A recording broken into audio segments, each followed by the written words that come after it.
Village-level coconut water processing system. Hindi na sikreto na ang Pilipinas ay nabiyayaan na madaming kalakal na nagpasikat sa ating bansa. Dala ng ating mayaman at mayabong na lupa, ang ating bansa ay naging breeding ground para sa mga kalakal na maaaring nating isupply sa mga iba't ibang bansa. Sa klimang tropikal tulad ng Pilipinas, walang sorpresa na madami tayong supply ng nyog sa bansa. Dahil dito, ang Food and Agriculture Organization o FAO ng United Nations ay nilagay tayo bilang ikalawa sa buong mundo sa pag-produce ng nyog. Ang nyog ay kilala sa pangunahing produkto na virgin coconut oil at copra. Ang tubig nyog o cocoa water ay isang byproduct na madalas ay hindi napapakinabangan tuwing nagpoproseso ng VCO. Ayon sa pananaliksik na ginawa ng Philippine Center for Post-Harvest Development and Mechanization o PhilMec, may estimate na 2.4 billion liters ng cocoa water ang hindi napapakinabangan dala ng pagproseso ng VCO. Kung ang Pilipinas ay maraming supply ng nyog, ang ibang bansa ay nagkukulang sa supply na ito, lalo na at sumisikat ang cocoa water sa ibang bansa bilang alternatibo sa pag-inom ng soft drinks at energy drinks.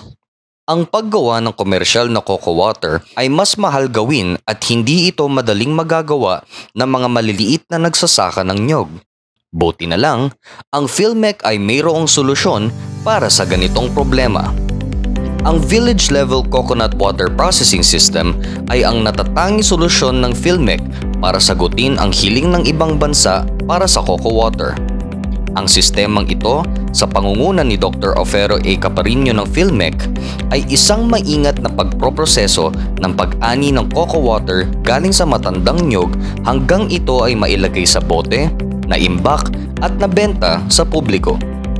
Ang pag-ani ng tubig galing sa matandang nyog ay dapat maingat na gagawin para maiwasan ang pagkontamina ng tubig nito bago ito mailagay sa mga bote. Ito ang mga proseso na kailangan gawin. Step 1. Pag-ani. Ang mga nyog na nasa 10 to 12 months ang tinatawag na mature coconuts at ito ay maaari ng anihin.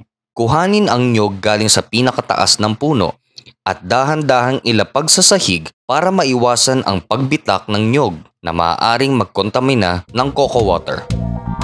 Step 2. Dehusking. Gumamit ng patalim para maialis ang husk sa nyog. Step 3. Paglinis. Bago pumasok ng planta, ihiwalay ang mga nyog na hindi na magagamit o kaya masyado ng matanda. Pagkatapos, siguraduhin na natanggal na ang mga fibers ng nyog bago ito ipasok sa planta. Step 4. Sanitation. Bago kuhanin ang coconut water na galing sa nyog, kailangan dumaan ang nyog sa 3 proseso ng sanitation para matanggal ang mga impurities na maaaring magkontamina sa cocoa water pag ito'y nabuksan na.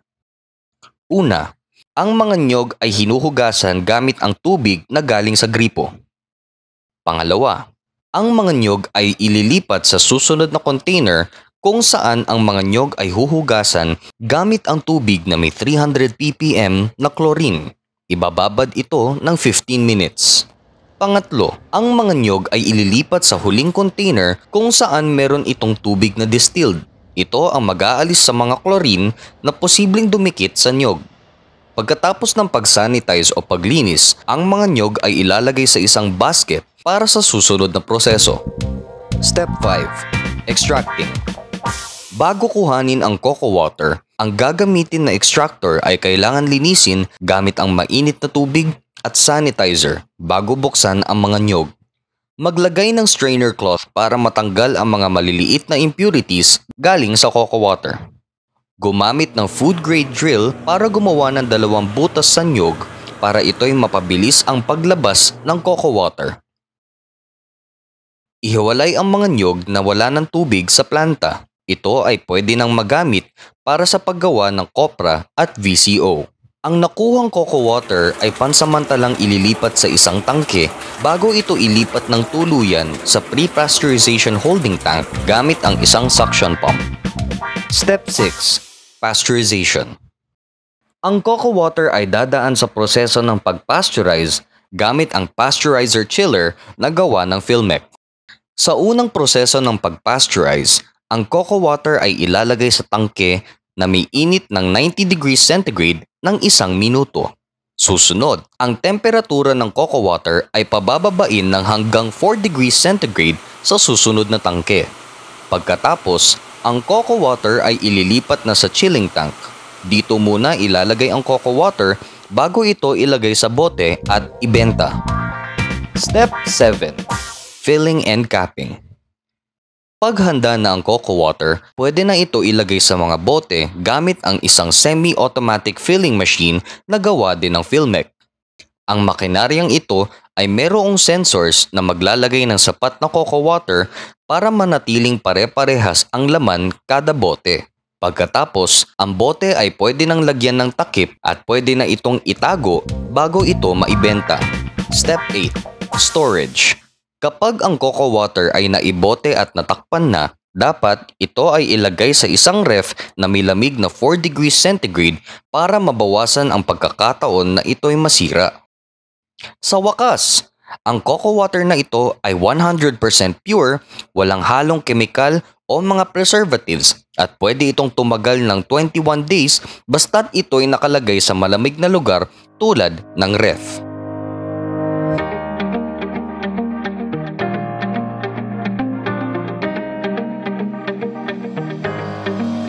Ang mga bibili nito ay pwede nang masulit ang cocoa water dahil ito ay natural at punong-puno ng sustansya. Ang processing system na ito ay kayang magproseso ng 2,000 nyog o kaya 2,000 na 350 ml na bote kada araw. Maaari din gamitin ng mga nagsasaka ng nyog ang mga nyog na wala ng tubig para sa paggawa ng VCO at kopra. Maaari itong makatulong sa pagdagdag ng income sa mga nagsasaka ng nyog. Dapat masundan ng husto ang prosesong ito para makuha ang pinakahuling produkto, cocoa water na 100% natural na walang halong kemikal at preservatives. Kung sa iba, walang pakinabang ang tubig na galing sa nyog, lalo na sa paggawa ng kopra at VCO. Dapat nating mapakinabangan ang mga nyog dahil ito ay may kapabilidad para makagawa ng iba't ibang produkto. Ipagpatuloy natin ang paghanap ng mga bagong paraan para sa mga nagsasaka ng nyog para mapaayos natin ang kanilang panghanap buhay at kalidad ng kanilang mga produkto.